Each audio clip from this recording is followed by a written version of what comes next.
gift of Troy is a fabulous fabric from the land of the five rivers. Beatsmith music.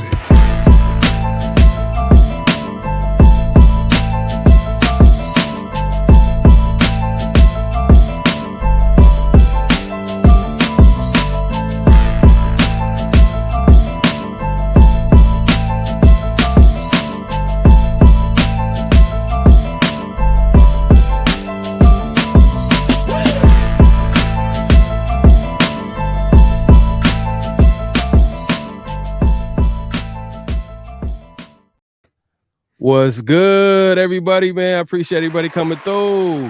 Hey, what's going on, Raider Nation? It's good to be back on the show. It's been a minute. Hey, man, it's been a minute. We took a little break after this. You know, we knew the season was over. You know, it was after that loss, last game of the season, we took a little break.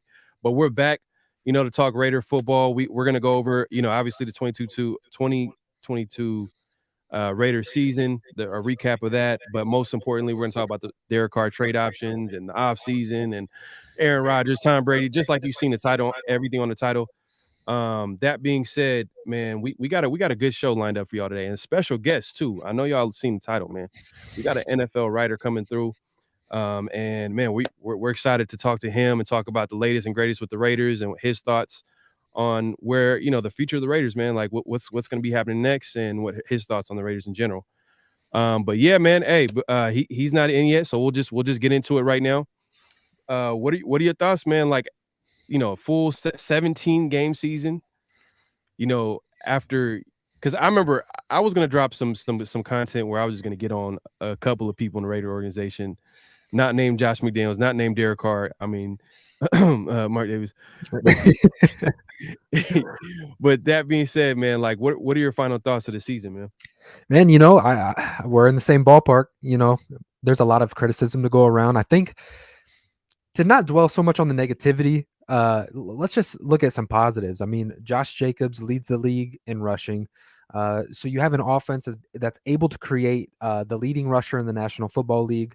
You have a wide receiver in Devontae Adams that comes over in his first year, puts up, you know, the best single season that a Raiders wide receiver has had. You know, he beats Tim Brown's record.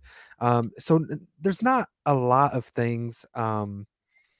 There's not too many things to be too excited about, but there were some flashes of good things going on with the Raiders organization. Defensively, I thought later in the year they were able to keep the points per game down, but the Raiders just weren't able to execute offensively and to have a high end of production. So overall, we can agree it was a disappointing season. I'd imagine that's how you feel. But you know what? There's a lot of optimism heading into the 2023 season.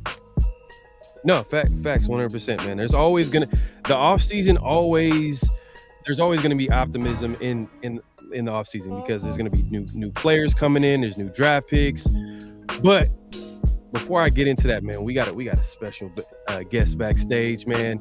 I really appreciated him coming through, man, to the show. He's an NFL writer for Bleacher Report. He's a Raiders columnist for Sportsnot. If you guys follow him on Twitter, man, the dude's a good follow. Like he's always dropping facts, even keeled. You know, I'm gonna say less and get him in, man. I'm gonna let him introduce himself, man. What's going on, Mo? What's going on, brother? What's going on, guys? Good to be here with y'all talking Raiders. I know it's kind of a slow period. Everyone's kind of waiting to see what happens with Derek Carr. A lot of rumors floating around, Darren Waller, Hunter Renfrow. So we could get into a lot of that. But as you said, I'm Raiders writer over at Sportsnot. A lot of Bleacher Report content coming out. You know, people sometimes take my predictions and they're like, this dude is crazy. I don't know what he's talking about. Some guys take it and they look at it like, okay, maybe I could see that happen. I don't agree with him, but I see where he's coming from, and those are the people that I definitely appreciate.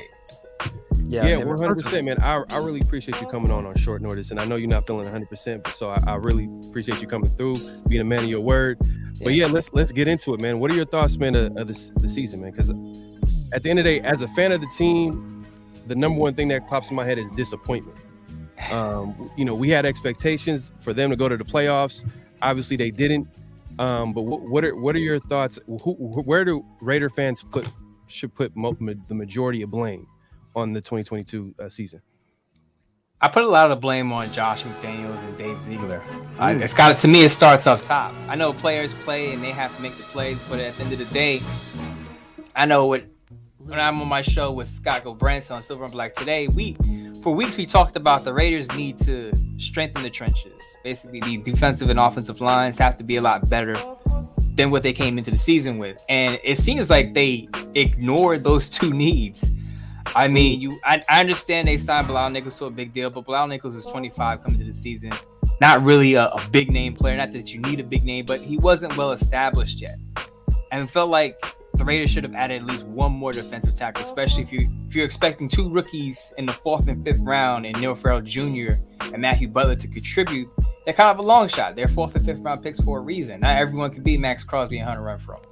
Come out and as a day 3 pick and contribute right away. So if they were disappointed there in the offensive line, they kind of just ran it back with what they had. Mm-hmm. I mean, Jermaine Illuminar right tackle, I know he and Dare Mumford kind of alternated drives at the beginning of the season, then it was more of Jermaine Illuminar at the end.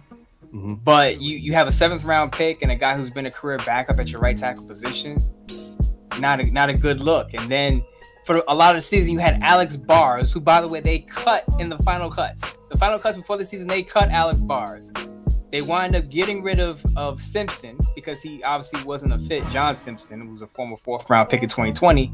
And you go with a guy that you cut before the final roster. So that lets you know that they didn't really believe in him as a starter to begin with. And for that guy to be your starter for most of the games in the season, terrible look. So their offensive line and defensive lines were pretty much, to me, set up the team for disappointment. Now, of course, there were other things that happened. The secondary wasn't up to snuff with Anthony Avery was a disappointment. Rocky Ya-Sin getting hurt late in the season when he played well while he was healthy. The secondary was a disappointment. And that goes to coach. Part of that to me goes to coaching because there's no reason why Nate Hobbs should regress under Patrick Graham. No reason why Trayvon Merrick, who showed some flashes as a rookie, I thought he was going into a promising second year, he regressed. So you had two young promising defensive backs who regressed under Patrick Graham. So to me, that's coaching. And of course, the one thing that we cannot let go, 5 blown leads in the second half. 5 double-digit blown leads in the second half. Yeah.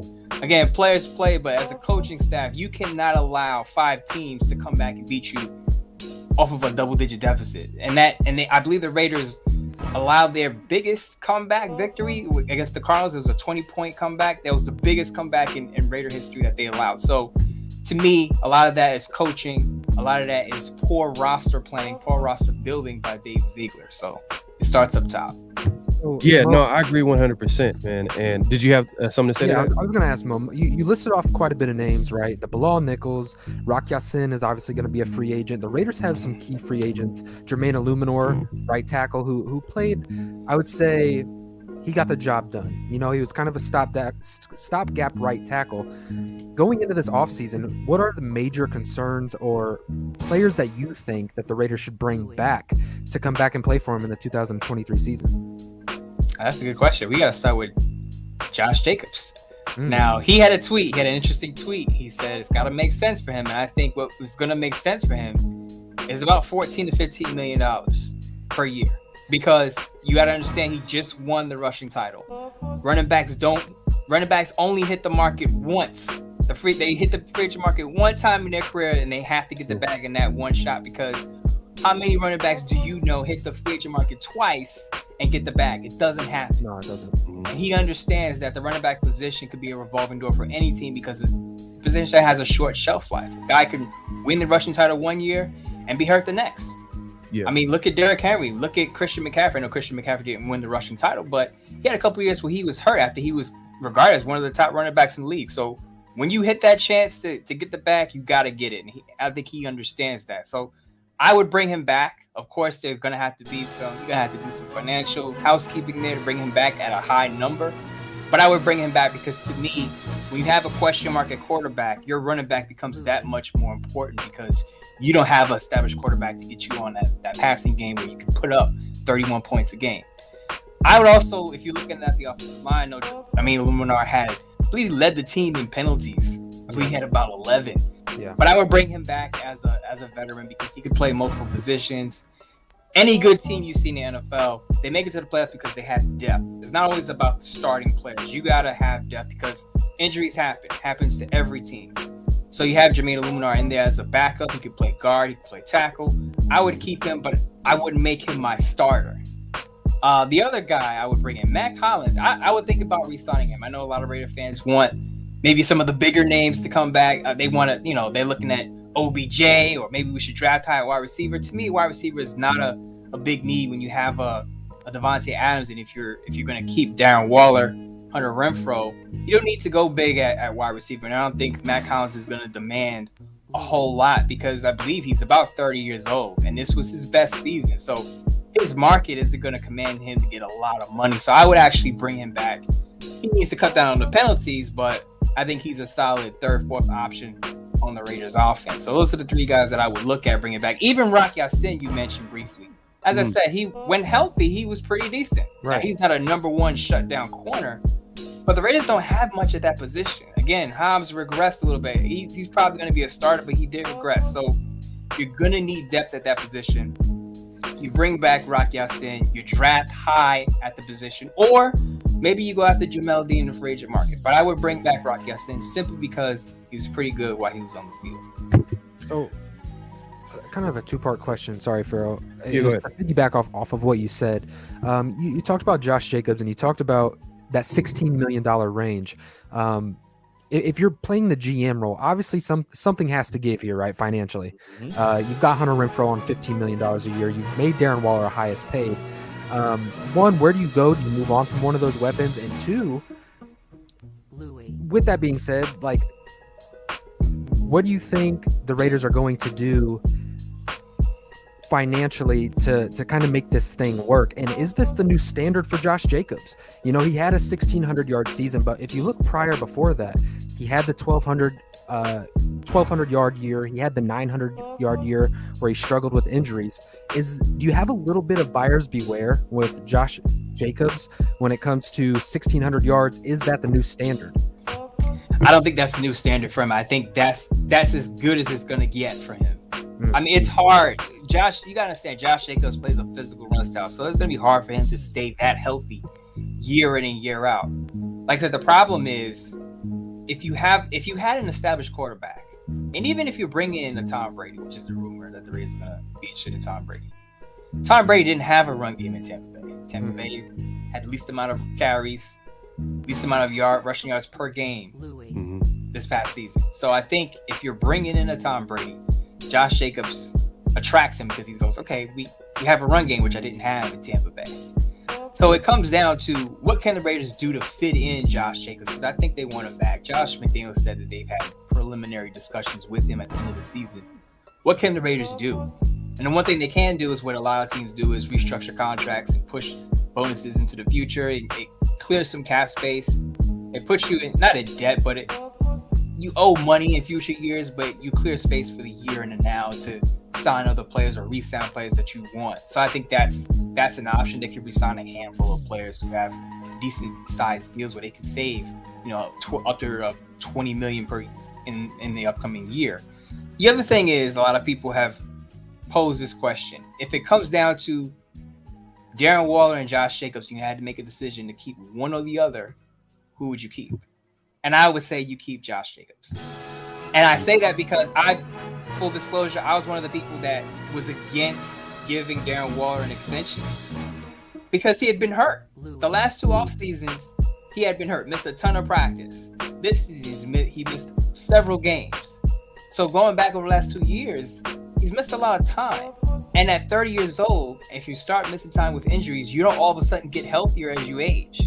Usually that trend continues and you continue to miss games. So while Darren Waller is I don't want to say one of one because there are a handful of really good pass catching tight ends in the NFL, he did just turn 30 and he's not getting any younger, and he does have an injury history. I know he looked good when he came back, but again, when you have a player that's talented but that's not available for most of the games in the last 2 years, that concerns me. Now, Josh Jacobs has had his injury issues, but he hasn't missed a ton of games in his career. Even when he is nicked up, doesn't miss a lot of full games as Darren Waller has missed. So if I'm picking between the two, I'm saying give us that run game. We have Devontae Adams. We have a lead pass catcher. Yes, Darren Waller is great when he's on the field, but we have that lead pass catcher. If we didn't have Devontae Adams, I would say Darren Waller is more valuable. You got him to run for as well. So it's not like giving up Darren Waller would significantly hurt your passing attack. You still have a pretty good group with the core guys you got. And as I said, if you bring back Matt Collins, I think he's a pretty good third option. And to be honest, Josh Jacobs is the better player. You know what I mean? If you want to really be honest. But I want to go back to what you said earlier, and you said questions at quarterback. You know what I mean? And that's I'm just going to segue to one of the biggest off-season situations that the Raiders got to deal with is Derek Carr. And where is he going to go? And is he going to be released and become a free agent? Are we going to get anything for him? Realistically, what can we get for Derek Carr? I know we can get something for Derek Carr, but just based off the situation where there's only a limited time where the Raiders could trade him, realistically, what can we trade for him? Good timing, 'cause I just put out a column on this. You probably saw it. I don't know if you did, but good no. timing. I sent it to Ray too. But obviously, the people are watching. If they haven't read it or not, they want to hear your thoughts, man. Yeah, I started off saying that they'll be able to get a trade for Derek Carr because the quarterback market is what it is. Teams need a quarterback. Every year there are 8 to 10 teams that need a starting quarterback. So to me, there was no way that the Raiders were going to cut him. Then as I started to see the stuff that his brother David was putting out, and he had a tweet saying that I don't want to talk about what happened. He's making it seem like, it was not a friendly split. So he may have some hurt feelings. So if he wants to, he can just say, I'm not waiving my no trade clause and I'm just going to pick where I want to go in free agency. The other side of that is if he does that, I don't think he's going to get as good of a contract as he has right now from another team. What team is going to pay him 35, 40 million on the free agent market? I don't think he's going to get that after a down year. So if I'm Derek Carr or his agent, I'm saying if a team is going to trade for you, forget the hurt feelings that you got. Keep your deal because you have a pretty good deal. His cap hit is the ninth most. It's going to be the ninth most in 2023. It's going to be the sixth most in 2024. So keep that deal if you can get it. So I think the Raiders actually come to an agreement and he's okay with moving on to whatever city he moves on to. So I think the Raiders can actually get a second round pick at best. Now, it only takes one desperate team to throw out a first rounder. And the column I put out, the Colts sent a third rounder for old Matt Ryan. Old beat up 36-year-old Matt Ryan fetched a third round pick. So Matt Ryan can get the Colts a third round pick. The Raiders can get a second for Derek Carr, who's still in his prime. Yeah. And before this past season, he's been one of the most accurate quarterbacks. Now, regardless of how you feel about Derek Carr, I think in any given week, he's in that 12 to 15 range and on average. Not a top 10 quarterback. I say he's a BB plus quarterback for the most part. Right? So a team like the Jets, who had to suffer through Zach Wilson for a whole season, they might want to get a Derek Carr and they're maybe willing to pay or give up a second round pick to get him. I think it would make sense. The Jets have already said, not the Jets haven't said this, but their reporters have said he's on their list of quarterbacks they want. And there's a very good situation where they can hire Greg Olsen, who's his two-time former offensive coordinator with the Raiders, and they could sign him and have that pair. I know Greg Olsen's not the home run superstar hire. He's not Frank Reich, but the Raiders had the 6th ranked passing attack with Greg Olsen taking over for John Gruden in 2021. That was the year that Derek Carr led the Raiders to the playoffs. So I could see that pair happening. But any other team, the whole NFC South, if Brady leaves Tampa Bay, I think the whole NFC South should be interested in Derek Carr. If he goes to that division, he's automatically the best QB in that division. None of the teams in that division had a 500 or better record. So they should all be in play for Derek Carr, and he can elevate one of those teams to get 10 wins and an easy division title. So off the bat, that's a handful of teams that, in my opinion, should offer a second for Derek Carr. I was in the thought that the Dolphins should also do it because Tua Tagovailoa couldn't stay healthy, and he has a concussion issue. One more concussion, people are now questioning whether he should continue his career. The Dolphins they didn't have a healthy quarterback. They had to start Skylar Thompson in that playoff matchup. Derek Carr, as much criticism as he doesn't miss games due to injury. They benched him for 2 games this year, but the last time Derek Carr has missed a game because of injury, that 2017 playoff game where they lost and they had Matt McGloin. So he's going to be available. And the Dolphins have a playoff-ready roster. They should go after Derek Carr simply because I wouldn't trust Tua Tagovailoa to stay healthy. They can also offer a 2nd-round pick for him. Hey, that's music to my ears, man. If the Raiders can get a draft pick for Derek Carr, and especially when Derek Carr literally, to be honest, he has all the leverage in the world. Like, he doesn't have to accept any trade offer. He could just hit free agency. But you made a good point by saying that if he hits free agency, then he has to tear up the deal that he currently has. So anybody that offers a trade might be something that could benefit him. So I agree 100%. But yeah, man, let's stick with that quarterback, man. Like, now the Raiders don't have a quarterback right now. It's a big position of need, and we've heard all the connections. Tom Brady this, Aaron Rodgers this, and I heard and I was listening to Silver and Black today. If y'all haven't checked that out, make sure to check it out. If y'all need to know, they're on YouTube, every media platform. Check them out. Silver and Black today, which is co-hosted by Scott Branson and Moe Moton. And you mentioned the Aaron Rodgers, and I was kind of surprised that you actually think that this could be a realistic option for the Raiders. Yes, I wouldn't do it personally as a GM simply because I feel like the Raiders have too many holes to bring in an Aaron Rodgers, who, by the way, Peter King of NBC Sports said that the Packers are going to want multiple 1st-round picks for him. Mm-hmm. And on top of that, you're going to have to pay him. So that restricts how much you can do in free agency. That restricts what you could do with the draft if you want a top draft pick at cornerback, at safety, at linebacker, at right tackle. You won't be able to get one of those top prospects at any of those positions of need because you have given up that pick for Aaron Rodgers. So personally, I wouldn't do it. But I could see Josh McDaniels wanting to do it simply because, to me, Josh McDaniels should be on the hot seat. As I said at the beginning of this, he's partially to blame for this 6-11 mess. And he hasn't done anything to prove that he's a good NFL head coach. I know I don't like to go back too far to what he did in Denver because it was so long ago. But if you look at the totality of his head coaching career, what has he done to prove that he's a good NFL head coach? And I think he has to do a lot to change that narrative. I think he has to win early. Not to say the Raiders have to come out and look like a Super Bowl contender 4-0, 5-0, but he's got to garner some good faith because you had all these weapons this year and you went 6-11. When a lot of people thought you should at least have made the playoffs and you didn't snip the playoffs. I know they were in it late, but let's be honest, we knew they weren't making it, right?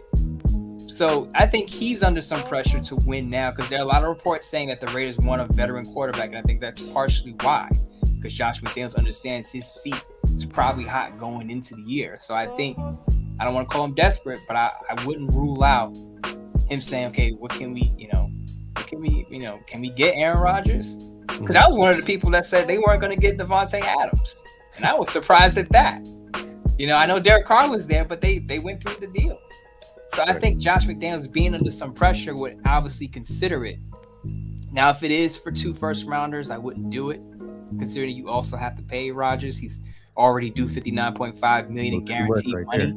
Yeah, so if the Raiders had a more complete roster, I would be more on board with it. But because they need help in so many areas, wouldn't like it. But I will acknowledge that I think it's a realistic possibilities. Also because the Green Bay Packers reportedly, Schefter said this, that the Packers aren't going to trade Rodgers within the conference. So you look at the AFC teams, where would Rodgers want to go?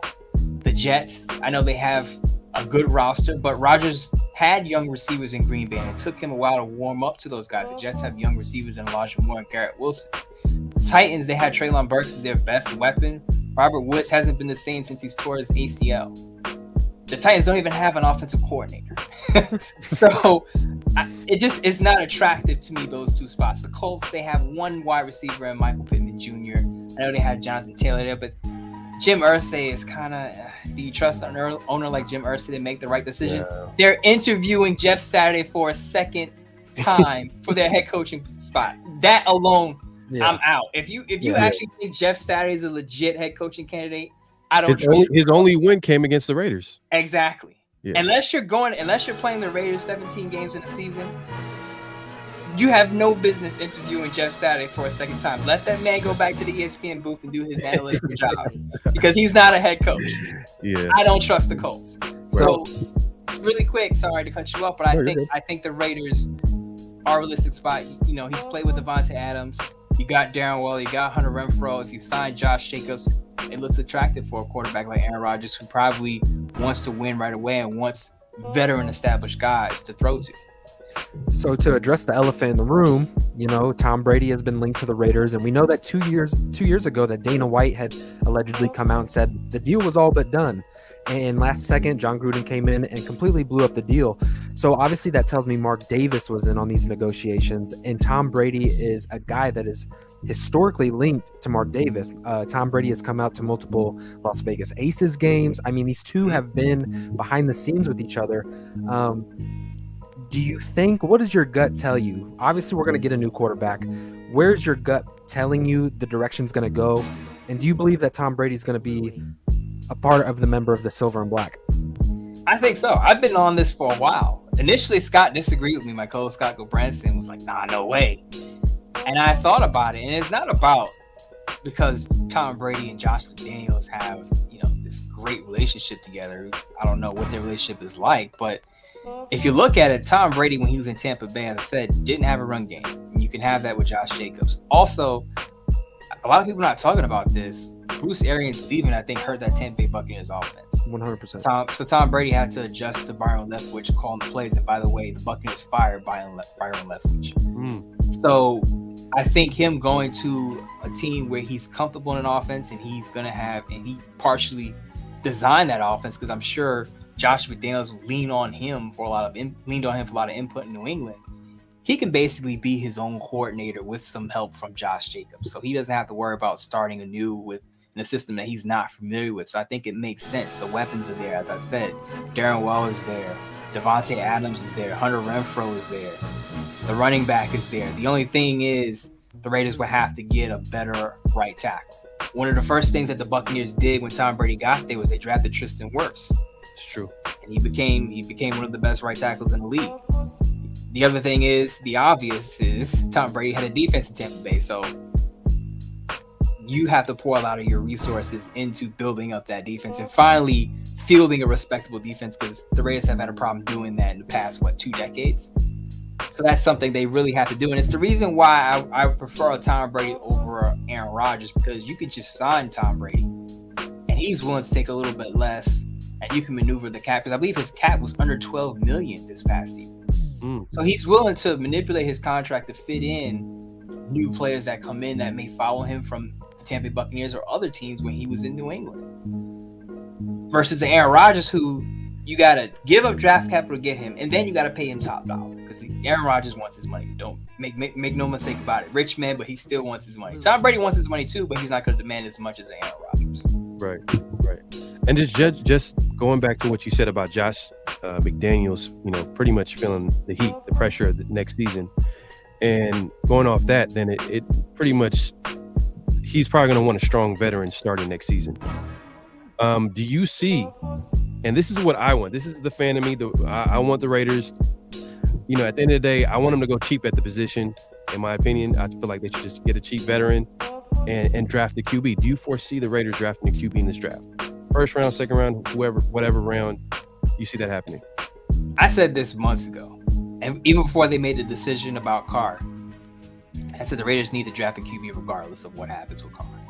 Draft the QB, because, and I said this, I believe, on my show Silver Black today with Scott, that look at what the Philadelphia Eagles did. They didn't necessarily go out and get a top quarterback in the draft. They drafted Jalen Hurts while Carson Wentz was there. So Carson Wentz was kind of on thin ice there. He was getting hurt. His play was coming down a little bit. What did they do? They drafted Jalen Hurts. They didn't necessarily think he would be the number one guy right away, but he turned into be that guy. And look at where they are with him on their rookie deal. They're able to build around him. I think that goes to your point that I would prefer the Raiders to have a quarterback on a cheap deal or a rookie deal, because then it allows you to spend on your defense, to spend on your offensive line. The Raiders, I've said this multiple times, the Raiders are 32nd in spending on their secondary. They're 31st in spending on the linebacker position. They need to spend at certain spots. in order to get a lot better. And you can do that a lot easier with a quarterback on a cheap or rookie deal. So this is why guys like Jacoby Brissett come into mind. Even Jarrett Stidham. I know that's not going to bring fans to games. Jarrett Stidham is not the guy. You don't have a lot of confidence in the Raider team going to the playoffs with a Jarrett Stidham, obviously. But the point is, you're building for the future, and you're hoping that, look, the guy that we want in the draft with the 7th pick, or if we even have to move up, is going to be there. Because I threw out the idea that if CJ Stroud is available at 5, and I'm Dave Ziegler, I'm calling the Seattle Seahawks to say, hey, we'll move up to that spot. We'll give you an extra, 3rd, 4th round pick, whatever it takes to move up to that spot to get a CJ Stroud. I firmly believe that regardless of what happens, the Raiders are going to draft the quarterback. But do you think that's all it's going to take, though, to move up 2 spots? Because 7 to 5 is a big difference in the QB too. It depends, because you can also throw in 2024 picks. You don't have to give up immediate draft capital to move up. You can say we'll give you a high. You can give you a second 2024 pick to slide up a little bit. So right. I don't think the jump up from 2 spots is that massive. But that's why I bring up 5 instead of 3, because I think the move up 3 would be a little more. You're going to have to give up a little more. And obviously the number 1 pick with the Bears. But that's why I say at 5, you don't have to make a huge jump. And you still don't have to surrender a whole lot of draft capital to move up 2 spots. So if they don't do that and they just stick to 7, and if it is Will Levis, and I have to look at Will Levis to have a strong opinion either way, I think the Raiders go with the quarterback if they strike out with Tom Brady or strike out with Aaron Rodgers, because that means you're going into the season with Stidham, Brissett, Jimmy Garoppolo. I don't want Jimmy Garoppolo. I understand bridge quarterback, but the guy is hurt way too often. The guy's got a broken foot right now. The reason Brock Purdy is where he is right now is because Jimmy Garoppolo got hurt. Yeah. Last 3 years, I believe he's missed 18 games. So if you're bringing in Jimmy Garoppolo, you better draft the quarterback, because that guy's probably going to play. So unless it's Tom Brady, unless it's Aaron Rodgers, draft the quarterback in the 1st round. Even if you get a Tom Brady or Aaron Rodgers, draft the quarterback in the 3rd, maybe 4th round, because that's what the Patriots have been doing. Even with Tom Brady, they would draft the quarterback not necessarily early, but this is why Jimmy Garoppolo was there, 2nd rounder, I believe. Jacoby Brissett was a 3rd rounder, I believe. Jarrett Stidham was a 4th rounder, I believe. So you draft the quarterback regardless of what happens. Depending on who is your starter, it will dictate where you draft the quarterback. If you have a bridge guy, you draft early. If you have a Tom Brady, Aaron Rodgers, you draft the quarterback a little later in the middle rounds. I think the Derek Carr trade is going to make it very interesting what they get back if they can get a 2nd round. I think 1st round will probably be wishful thinking at this point, but a 2nd rounder would be nice. But that being said, I just don't want the Raiders to pass up, let's say, because at the end of the day, you want to, as a fan, you want the best players on the team. And if there's a best player on the board, AKA, and I'm not saying this is going to happen, but it usually happens every draft. There's that one player where people can't believe that he's dropping. Maybe a Jalen Carter. With all these quarterbacks being talked about, maybe he drops a little bit. And if the Raiders do something crazy where they pass up Jalen Carter for, a QB that, because there's really not I'm not looking at any of these QBs and like, oh man, this is a generational talent at the QB position. So a guy like Jalen Carter is the opposite, in my opinion. He's a generational talent at his position coming out. So I just hope that they don't do that. And I think Dave Z, he doesn't seem like a guy that would do something like that. But, that's just me being a Raider fan and having all those traumas for all those bad draft picks and Marcus Man. And if you do the right things in free agency, if you can go get a Daron Payne, maybe a Levante David, if Tom Brady is your guy, you're kind of in a similar situation that the Bucs were in. And with the 3 quarterbacks going, Will Levis, Bryce Young, CJ Stroud, then you're going to have the Will Andersons, the Jalen Carters. Maybe you're sitting at 7 and your best player available could potentially be a right tackle. The right tackle coming out of Northwestern. And maybe you do that. Jermaine Illuminor signing looks really good now, because now you move on from Alex Bars, you kick Jermaine Illuminor inside to the guard position, and maybe you have a star-studded future right tackle on your hands. What I don't want to see the Raiders do, to the point, is don't reach for need, because they have a lot of needs at this point. Yeah, take the best player available on your board, not strictly because of position need. if it is Jalen, if he is there, as you said, there's always that one guy you're like, wow, he's strong, he's available at this spot. You gotta take him, because that's what happened in 2019 when they picked Cleveland Farrell. Let's be honest, Cleveland Farrell was a position of need, but he was not the best player available. Clearly, not the best player available. I was screaming for Ed Oliver. Culture fit. Yeah, he was a culture fit. He was also a position need fit, and I don't want to see the Raiders go down that road again. If they do fill the quarterback position with a Tom Brady or Aaron Rodgers, at this point you have so many needs. Just get the best player available, whether it's a right tackle, a defensive end, a linebacker. There are no linebackers that are going to go that high. I'm just throwing that out there. But whoever is the best player on their draft board going into it, that's the player you need. Now, I will say that you know how draft season works. These quarterbacks, right now you're seeing them scattered all over the order. By the time draft time comes up, people are predicting three quarterbacks are going to go in the top 5. And it all goes to, as time goes on, you start to watch more films. Some of these GMs talk themselves into a quarterback. And that's what I don't want to see the Raiders do.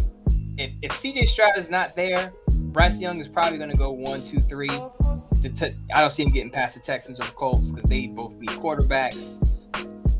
I don't want to see, no offense to this prospect, I don't want to see Anthony Richardson at 7. I don't, because I understand he could possibly be, his ceiling is high. I get it. Right, he has the tools. He's a toolsy quarterback. But at 7, if you want Anthony Richardson, I would prefer you move back. Right. Don't take him at 7, because then you can move back, still get him, and get other players. So to your point, don't reach even if it's for a quarterback. And even if you have to just wait until the second round to get a quarterback, Tanner McKee is a guy a lot of people aren't talking about. Not a flashy guy, but he's an accurate passer. I think you're going to hear more about him as the draft season goes on. Even if you get a second rounder, as I said, the Eagles got Jalen Hurts in the second round. And look at where they are now. They just built around him. Sometimes it's a matter of not always the quarterback that you draft, but how you build around that quarterback. And I think that's where the Raiders can strike big. If whoever they draft at the quarterback position, they have to put a system around that works. I'll ask you this. We haven't seen it yet because we haven't seen Dave Ziegler's work in the first and second round. Do you trust Dave Ziegler to make the right decisions? And do you think that it's Dave Ziegler scouting the players and getting Josh the talent? Or do you feel like this is a Gruden-Mayock situation where Josh McDaniels has a lot of say in who the player is going to be in the first and second round? I would hope Ziegler has a lot of pull.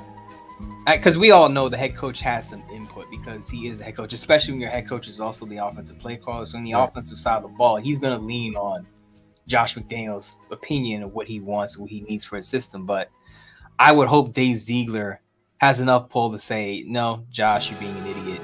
This is the direction we're going. Yeah. Because you need that give and take. And that was my problem with the Gruden regime, is that people tried to say, well, Mayock is an established guy, so he demands Gruden's respect. He's going to have input. I didn't believe that for a second. Look at some of those first-round picks. We know what Gruden's history was with Tampa Bay as a GM. Those early picks were definitely Gruden picks. Yeah, 100%. I feel like a lot of the later picks, Gruden was like, yeah, okay, we'll let Mayock make the later picks. And a lot of the later picks were better. Which were the better ones. Exactly. So I would hope that the Raiders have a dynamic where Josh McDaniels and Dave Ziegler have a give and take. Now, do I trust Dave Ziegler?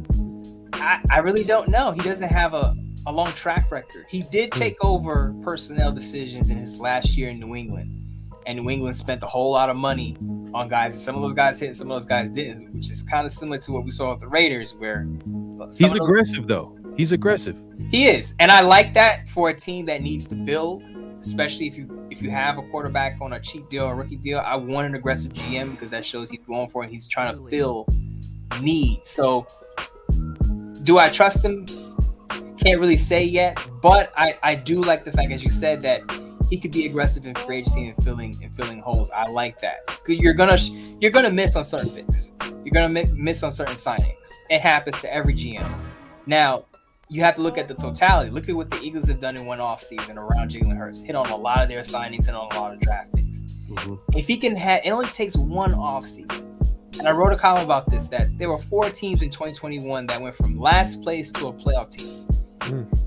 And the common denominator for a lot of those teams was either they hit it out the park with their coaching hire, Brian DeBoer with the Giants, or they spent a lot of money in free agency, the Jacksonville Jaguars. I can't tell you how many people laughed at the Jacksonville Jaguars because of how much money they spent in free agency. Christian Kirk, Evan Ingram, Zay Jones played for the Raiders. They were like, what are they doing spending all these money for these mid-tier players? And look what happened. Now, I know they had Trevor Lawrence, and that's part of it, but he had the right coach. He had the right coach, and they had the right coach, Super winning head coach Doug Peterson. Seattle Seahawks, they hit it off in the draft. 2 rookie tackles, built around a Geno Smith, a lot of people, again, laughed at, on a cheap deal. Geno Smith wasn't a high-paid player. They built around him, and look at where they went.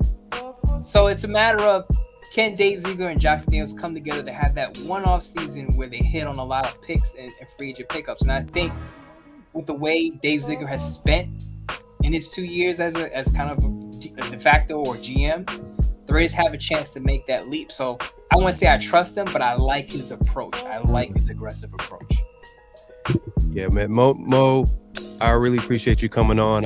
You stayed longer than you said you would. Yeah. And I know you're sick, and you got a lot going on, man. But if you guys need to check him out, and let the people know, man. Like I'm gonna put your stuff over here, man. Let them know where you can find them. Any last thoughts on, to give us some hope, man, for this? Please give us some. Please. I'll say this: a lot of fans, and I grew up. Full disclosure, I grew up a Raider fan, right? All right, that's what's up, man. So I get the paranoia of this regime screwed up. So why should I have optimism for this regime now coming in? And as I just explained, there are 4 teams that went from last to a playoff team. It could happen that quick if you hit again. If you hit on your picks, hit on your free agent pickups, it could happen. And I would say, give Ziegler a chance. He didn't have a first or second round pick last year, so you really can't judge him too hard on, his last draft class where his top pick was a 3rd rounder. Right. Now, Dylan Parham had his whiffs and misses, but I think he's going to be a center in the upcoming season. He's going to probably move to that position because it's a little likely to be a guard. Okay. But can you really judge a DM on 3rd, 4th, 5th, 6th round, and 7th round picks? Not really. So I would say based on what he did with New England and the spending, as I just explained, he's worth giving a shot. Now, my skepticism is with Josh McDaniels. As I said, he hasn't done anything yet to make me believe he's an NFL head coach. But if you have good players and you hit on your quarterback position, because we at least know that Josh McDaniels can be a good play caller. Now, didn't show it with Lee this past season, but he knows how to design an offense. He got Mac Jones to a Pro Bowl in a decent season. I know people poo-poo the Pro Bowl, but he was good enough to get recognized. Mm-hmm. So we could say that even without Tom Brady, Josh McDaniels knows his play calling. Now, if he gets an upgraded quarterback that knows the system, I think he could be a lot better. Now, is he a head coach? A good head coach? We'll find out. But I would say, guys, if you're listening, Raider fans, if you're listening YouTube, give Dave Ziegler a chance. I know Josh McDaniels hasn't earned it, but I want to see, as Ray does, I want to see what Dave Ziegler can do with a 1st and 2nd round pick. I think he can actually, with the resources, he can actually get some guys that can come in right away and play. And again, you get a Tom Brady or Aaron Rodgers, there's hope there. Now, if they go with the bridge quarterback, don't expect much. Lower your expectations. If it's Jimmy Garoppolo, if it's Jacoby Brissett, if it's Jarrett Stidham, please temper your expectations. But I think they're gonna go for a big move simply because, as I said, I think there's pressure on Josh McDaniels, and I don't think Dave Ziegler is going to want to feel comfortable having to fire his buddy from John Carroll University. So I think they're going to take a swing, whether it's at quarterback or one of the positions of needs. They're going to take a big swing, and you don't want to, waste the prime years of a Devontae Adams, Max Crosby, Hunter Renfrow if you keep them. Darren Waller isn't getting any younger. If you're going to keep those guys, you don't want to waste those good years. So you want to win now as quick as possible. Man. And one last quick question right before he leaves. I just have to ask him. If Josh McDaniels were to be fired, you just brought that up. Is Dave Ziegler a guy that stays and hires the new head coach? Or do you think that those two are a tandem? And if Josh goes, then Dave goes? Ooh, that's a good question. And that's probably something that Mark Davis is going to have to wrestle with, because when Mark Davis hired him, he said he wanted the synergy between his head coach and general manager, because that dynamic of having an uneven tenure with your head coach and GM didn't work out with Reggie McKenzie and John Gruden and Mike Mayock. So he kind of wanted the package deal situation. So to me, it comes down to, if the Raiders, let's say the Raiders go 2-15 and their draft picks suck and their free agent signings didn't do anything, then they both got to go, because the players you picked up didn't do much and the coaching isn't up to par. So they both got to go. But let's say the Raiders are 8-9, 9-8, and they blow more leads, right? Then you got to say that's on players and coaching. Dave Ziegler has nothing to do with the in-game leads. He puts the players in place, but after that, it's all you, Josh, and your coaching staff. Y'all gotta put it together. I brought home the groceries. Y'all gotta cook them and have a good product. So if the Raiders are 8-9, 9-8, but there are so many games that they should have won that they didn't win, as was the case this past season, then you got to make the tough decision to say, okay, Dave, you got to fire your buddy. You can bring in who you want, whoever you're comfortable with, but this guy's got to go because he can't hold the lead. The guys you brought in are good, and he wasn't able to get it done with those guys. So we got to make a change. That's good. Mo, man, once again, man, I appreciate you coming through on short notice. I know you're not feeling 100%, but like I said, man, on your word, you came through. You guys can find him on Twitter, Moe Moton. He's a good follow, always dropping facts. Obviously, he's a co-host of Silver and Black Today. Y'all should check that out. I'm telling y'all. And then also, you can find him on Sportsnut. He's a writer there. He's an NFL writer for Bleacher Report. Man, the guy is a man of many talents. Man. He's everywhere. He's everywhere, man. But I appreciate you coming through, Mo. Yeah, of course. Like about me not being 100%. You know, you gotta play hurt. Like the players out there, sometimes you gotta suck it up. There you go. Yeah. You know, I'm not out there making tackles or running for 10-yard gains or catching passes, but if I'm sitting in, my apartment, my house, or whatever, I can make it on for a show and talk Raiders. You just gotta suck it up sometime and play hurt. And I enjoyed you guys, and thanks for reaching out and having me on, because I like talking Raiders with other people. No offense, Scott Gobranson, if you're listening to this, no offense to you.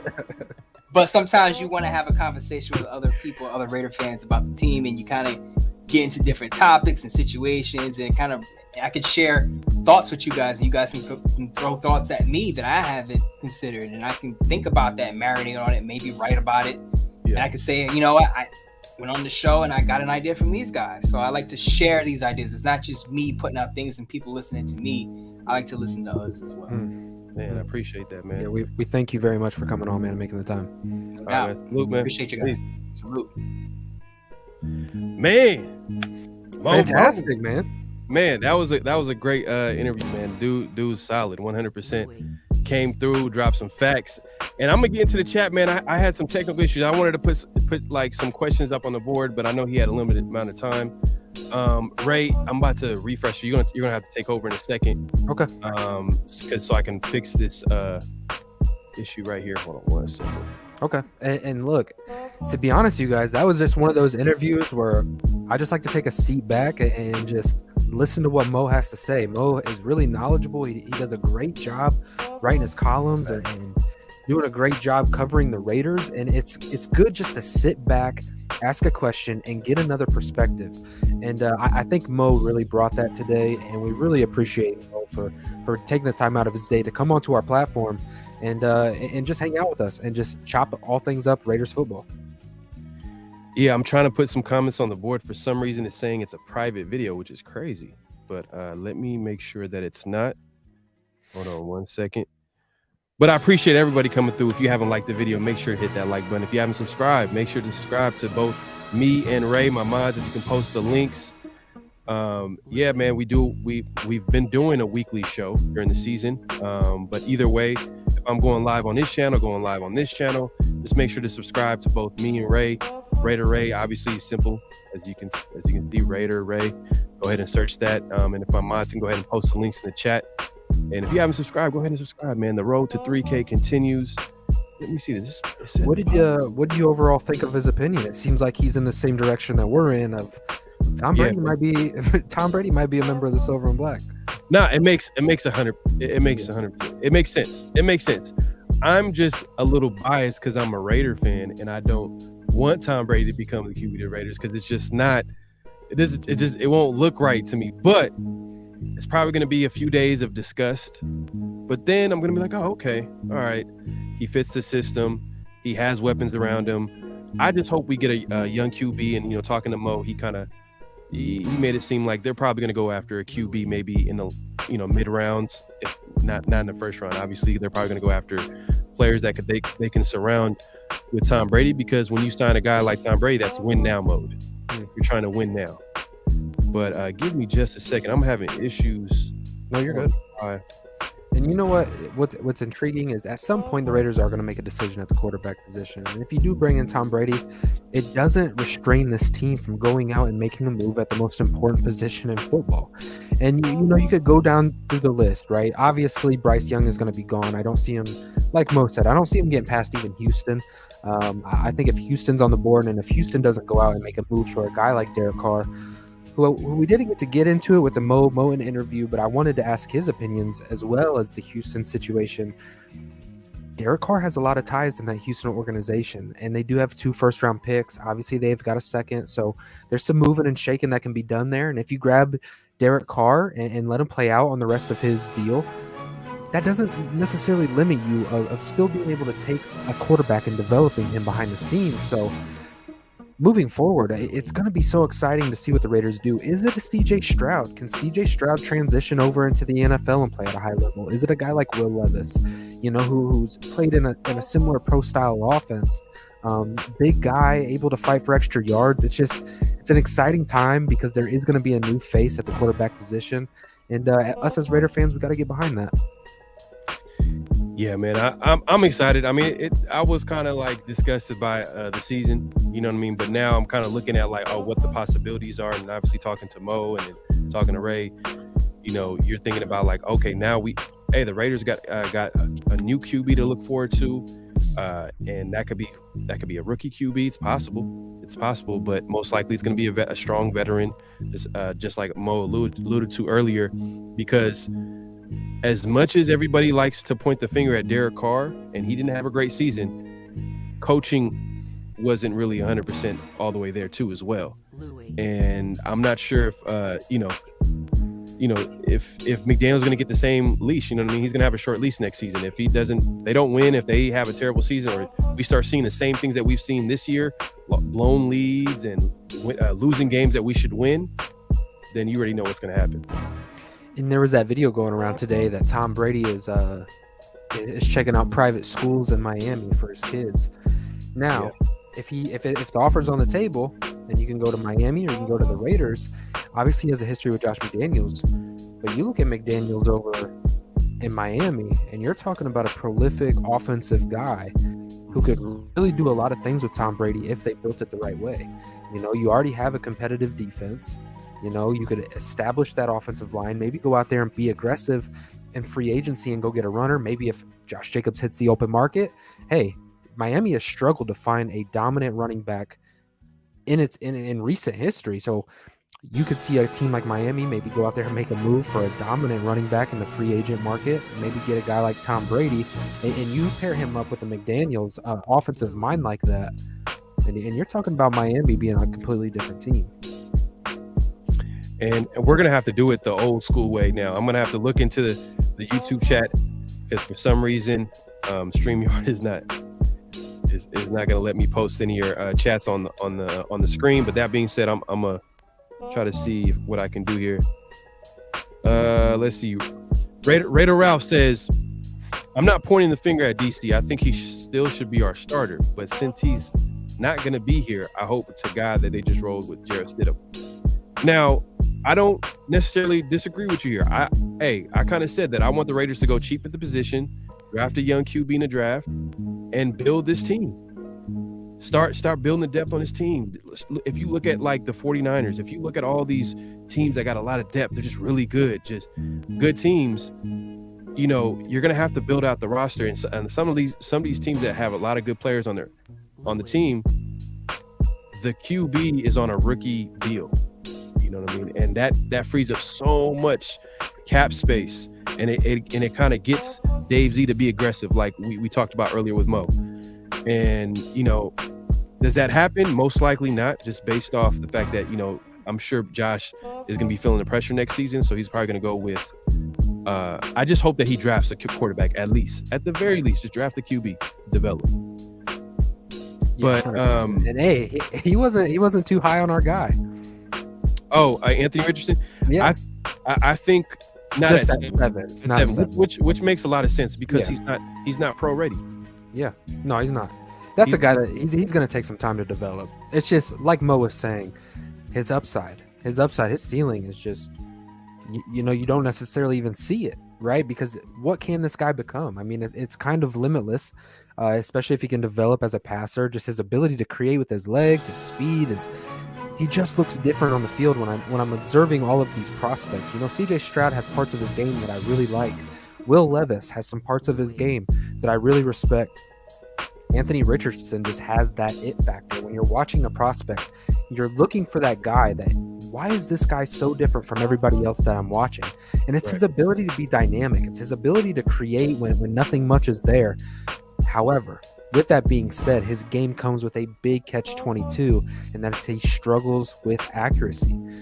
Can he develop that over the course of 2 to 3 seasons? I believe he could. But where are you comfortable in taking Anthony Richardson? I think that's the biggest question. I just don't think that he's going to leave the first round. Yeah, I have a feeling someone's going to take him at some point in that first round. He's got too much upside. Exactly. So, and my thing, I was watching something interesting. Brady Quinn for CBS Sports, former quarterback. He said something interesting because a lot of people have been saying that, okay, Anthony Richardson needs to sit a year. He needs to, but he actually had an opposite take. He was like, no, this guy needs as much reps as possible because we all know Anthony Richardson is not a quarterback that has a lot of experience. He has a lot of talent, but he doesn't have a lot of experience. His point was that he needs the reps. He can't get better. You can't get better at your craft if you're holding a clipboard, so to speak. So, and if that's the case, what are the teams that can actually do that? I don't think that's going to be with the Raiders. No, it's not going to be with the Raiders because they need to win now. Yeah, and take a look at Sebastian Lupert. It's funny because behind the scenes, I sent this guy over to Pharaoh. Literally, I think it was like 2 nights ago. He says, check out quarterback Clayton Tune from Houston, a guy that we could get in the middle rounds and develop. And hey, Sebastian, I'm already doing my homework, and there's some good content coming in the near future. But Clayton Tune is a guy that's on my board. Is if you want to take a quarterback in the later rounds, this is one of those guys that you really have to take a look at. NFL ready arm. Really good accuracy, poise, leader, bigger bodied guy. I believe he's 6'3", 6'4", 215 to 220 pound range. And I think this is a guy when it comes to the combines, he's going to start turning a lot of heads. And maybe he is a later round guy. Maybe you can go grab him in the 3rd, the 4th. But don't be surprised if he gets moved up boards because this guy being the top quarterback in I believe the ACC, regardless of the conference, you have to be able to look at the tangibles. And Tune has all of those things, so I really do like that comment, Sebastian. And I wish, we had Mo a little longer because I just thought about something about how there was a recent report by not a report, but one of the beat writers, Vic Tafer, said that if Tom Brady comes to the Raiders, it might buy more time for Dave Z and Josh McDaniels, right? Because since Mark Davis wants that move so bad, he's going to give them a little more time because he's not going to put it on them if, for example, Tom Brady shows his age and it doesn't work out. So I thought that was very interesting. It was an interesting take, and I'm with you, AJ. I'm with you, man. I actually, I want the Raiders to draft Anthony Richardson. You know what I mean? I want them to draft him because, in my opinion, I think he's that guy that has potential. He has that potential to be that number 1 guy. And I know he comes with his red flags, his accuracy, and things like that. Hold on 1 second. Let me add him. Add him stream. I know he comes with his accuracy issues, and he needs to develop this, that, and the third. But my thing is that, hey, the Raiders are in a division with Patrick Mahomes. Like AJ, you just saying right now, Mahomes got better by sitting. I hear you. And that's what I'm saying. We're in a division with Patrick Mahomes and Justin Herbert, whoever is going to coach him for the next how many years at the offense coordinator position. You know what I mean? Like, and then Russell Wilson. If Sean Payton goes to Denver, you know, Russell Wilson is going to be better under Sean Payton. Oh yeah, 100%. And I think to kind of talk about the quarterback position again, it's I think even if you go out and get a 1-year Tom Brady, I think you have to go get a quarterback because say you're right, and Tom Brady comes and Tom Brady looks old with the Raiders. You have to have that next guy in place ready to go because, like you said, Josh McDaniels doesn't have that much time. So to be honest, if they go all in on the Tom Brady experiment and that fails, that backup plan has got to be an option, and it can't be Jarrett Stidham. As much momentum and how well he played in that 49er game, let's just be honest, he's not the long-term answer. So to have that guy in place that you go and draft, whether it's a Tune, whether it's a Stroud, whether it's a Richardson, you have to have that guy in place in case Tom comes here, he's old, and you can still create a rally behind this fan base to justify Josh McDaniels keeping his job. And this team. But to just do the other side. Let's say if the Raiders just focused on building that defense, which I think they should do regardless. I'm just saying just get a QB. Still focus in free agency, build the trenches and that defense, including the draft. I'm not saying the Raiders shouldn't do that. But that being said, man, in my opinion, and AJ Simpson, he says, but what quarterback in this draft doesn't have red flags? There's no perfect prospect here, but AR-15 has gifts that nobody else has, and I would much rather take a risk with that. Hey, man, you see what I posted the other day? I'm like, hey, AR-15 with a Tom Brady learning from the GOAT for 1 year. And then you add what he learned from Tom Brady to his game, you know, and when I mean that learn from Tom Brady, how to prepare, how to be a leader. Exactly. He's going to see that day in, day out, man. Think about anything you learned in life, man. You learn, you know, I've learned in life when I've seen someone who's experienced it, you know, and they can give you that. That's $1 million worth of game, man. Shout out to them, you know what I mean? Their podcast. But in reality, that's what it really is. It's like, it's priceless. And for a player to be around one of the greatest quarterbacks of all time, Tom Brady, come on, man. I think whoever it is, it doesn't have to be AR-15. It could be any other young QB. I actually like that scenario. And that's coming from me because early on, I did not want Tom Brady to come to the Raiders. And I still don't, but it's going to happen. But if you look at him as a bridge into the future, I think we can handle that. And look, let's put it to the side. If Tom Brady's willing to come and play for the Raiders, and let's be honest, 2 years ago, he wanted to be a Raider. I mean, so much so that he now came out and who we now know as to be Derek Carr when he's like, you're going to stick with that guy? You know, and Tom Brady goes on to win a Super Bowl with Tampa Bay. Look, if Tom Brady is willing to put it to the side and want to come and play for the team that is one of his most historic rivals, then for a year, then so be it. If that means that we're getting our guy as a bridge into the future and you're putting the best mentor in the game possible ahead of him just to sit behind and learn and pick his brain for a year, I'm about winning football games. I'm about chasing championships. And if that's what it's going to take, then that's what it's going to take. I like that combination. And I just hope that we can get something, because what's going to be the game changer, and I alluded to this earlier, was what we get in that Derek Carr trade. Because if we can get a first-round pick, I'm just hoping for that. But obviously, he's probably going to be like a second-round pick, maybe less, whatever we can get at this point. But if, let's say, somehow we get a second first-round pick, man. Well, let me bounce this off of you, Pharaoh. Even if you get a second-round pick, the Raiders have 2 seconds. I believe they have 2 3s and 3 4s. I mean, it's something ridiculous, right? If you're able to get that second-round pick, the Raiders can come back into the bottom of that first round and go grab an AR-15. Yeah. And man, we've had a great show, man. We're having some technical difficulties. I wanted to put you guys on the screen, but for some reason I can't do that on StreamYard. But I can see the chat on YouTube and I can see y'all talking, man. I appreciate everybody coming through. Make sure to hit that like button, hit that subscribe button. I got a sound for the like button too. Make sure to hit that. you know what I mean? Make sure to There you hit go. that like button, man. We really appreciate the support for us to keep coming back and do this for y'all. We need for y'all to just hit that like button and subscribe as well. Subscribe to Raider Ray. You know, I know today we're on my channel, but the next time I go live, it's going to be on Ray's channel. So you want to make sure you subscribe to both channels. And I know my mods have posted the links in the chat, and I appreciate everybody coming through.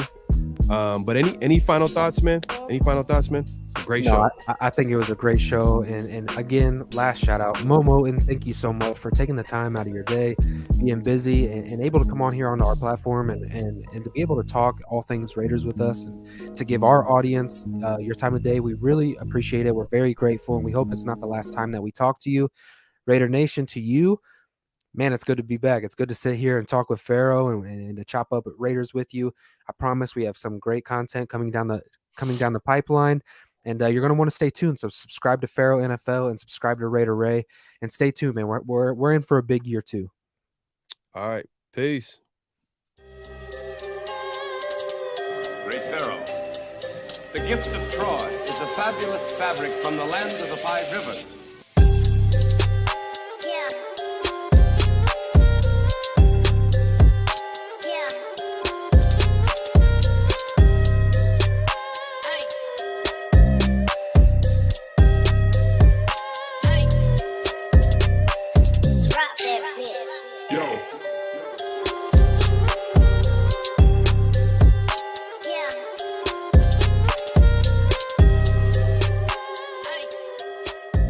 Just win, baby.